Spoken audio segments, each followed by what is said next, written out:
Hello, welcome back to the Christ MotoGP YouTube channel, and today we are going to recap the 2 days of testing that we had in Qatar. The next time we see MotoGP bikes back on track, it will be free practice 1 in a few weeks time around the Losail circuit. But let's take a look at testing from day 1. Day 2 will come up after this. In summary, day 1 there wasn't much action to really look at from timing or the videos, as Qatar is a quite unique track for testing, as really the teams only do about 4 hours of running realistically, as the track is always so dirty. It isn't representative of a competitive lap time for when the bikes would be on track in practice or in race mode or qualifying, so they don't really go out in the first few hours as it's not really worth their time. But we did get a couple of decent hours of running, and again, as you can see from the results from day 1, Pecco Bagnaia, the world champion, top of the leaderboard with Jorge Martin second, so those 2024 Ducatis are right where they want to be. Aleix Espargaro in third for Aprilia, Brad Binder in fourth, Fabio di Giannantonio continuing his strong form in P5, of course the track he won at in November time. Then we see Maverick Vinales in 6th, Marc Marquez in 7th, Enea Bastianini in 8th, Johan Zarco the top Honda in P9, and Fabio Quartararo in 10th. We'll speak more about Quartararo and Yamaha shortly. Marco Bezzecchi in P11, he crashed again, so every day of testing I think that he's had in 2024, he has crashed. Not ideal. Raul Fernandez, who came back from injury after a crash at the Sepang test, in P12. Joan Mir in P13 for Repsol Honda. Jack Miller P14 for KTM. The rookie Pedro Acosta in P15. Marc Marquez in P16. Taka Nakagami in 17th. Luca Marini 18th. Alex Rins getting used to the Yamaha in 19th. Augusto Fernandez 20th. Miguel Oliveira in 21st.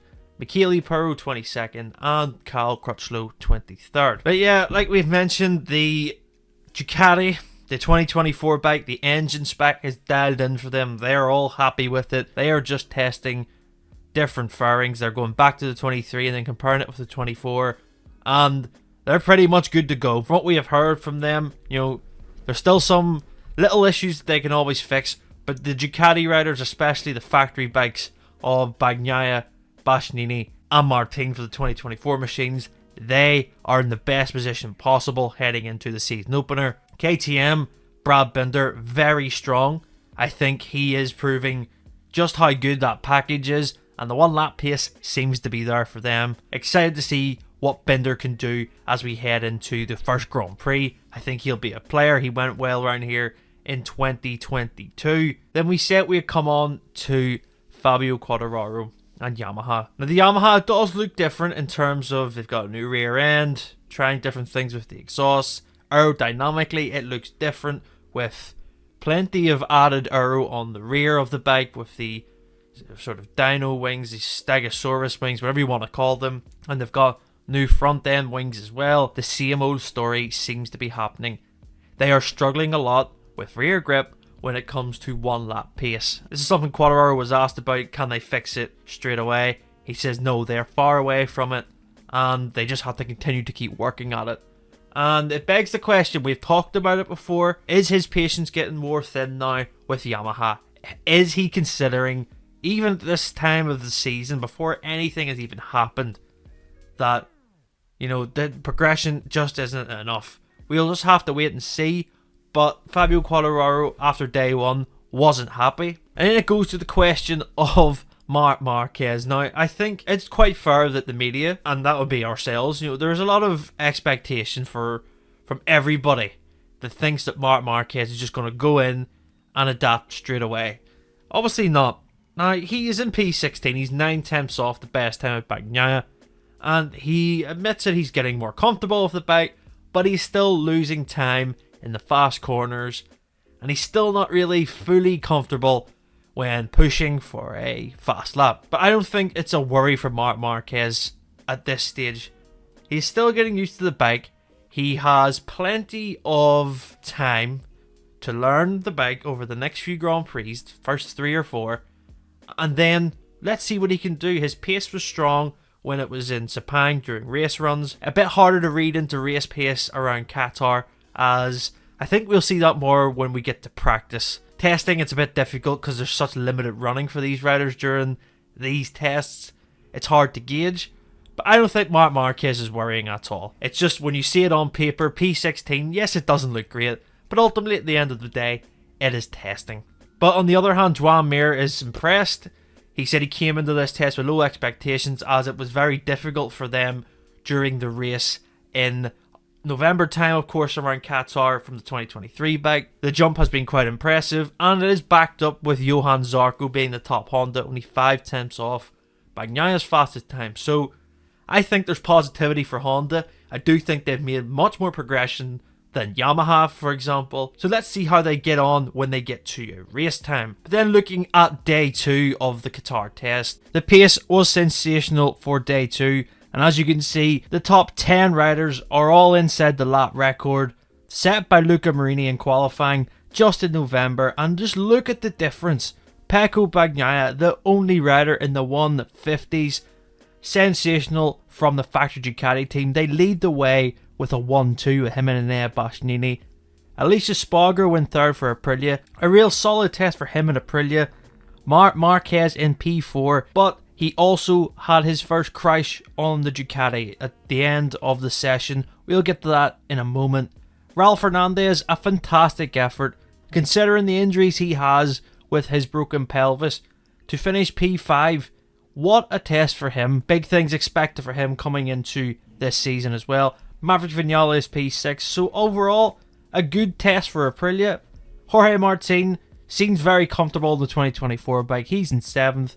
Fabio di Giannantonio in 8th, with Brad Binder and Marco Bezzecchi rounding out the top 10. Jack Miller, who crashed late on, was in 11th. Miguel Oliveira getting to grips with the new 2024 Aprilia, improving to 12th place. Alex Marquez in 13th. Yamaha's struggles, it seems, haven't improved. Fabio Quartararo is in 14th, with Pedro Acosta in 15th. Alex Rins in 16th. Johan Zarco in 17th suffered a crash late on, with Nakagami, his teammate, in 18th. In fact, it's all 4 Hondas in 17th, 18th, 19th and 20th. Joan Mir, who's suffering from illness. We believe there's an illness going around the Repsol Honda team, and him and Luca Marini aren't 100%.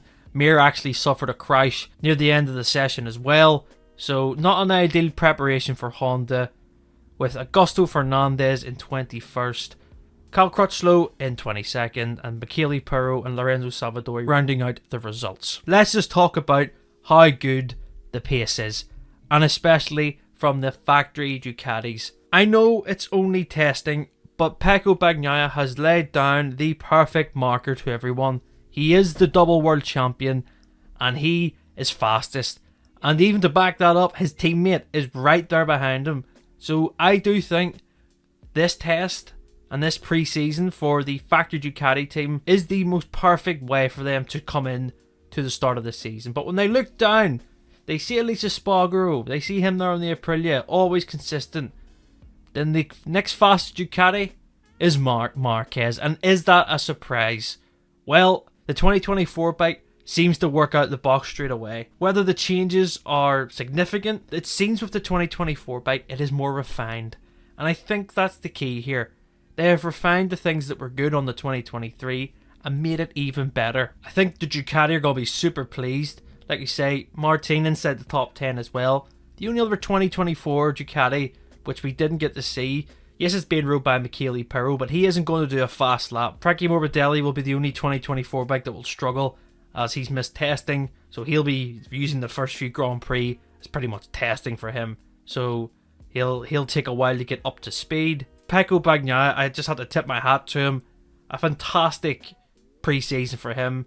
I think that he is going into the best shape possible for the season, and we're going to see the best possible version of him this year, because he will need to be on it. Like we say, his teammates only a 10th off him, and the rest of the pack are within that 7-10th range, from the top 10.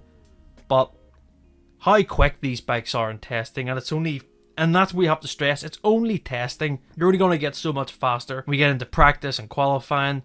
But yeah, let's focus on Marc Marquez. P4, we said earlier in the video from day one that he was looking to improve his time attack, and he seemed to get there.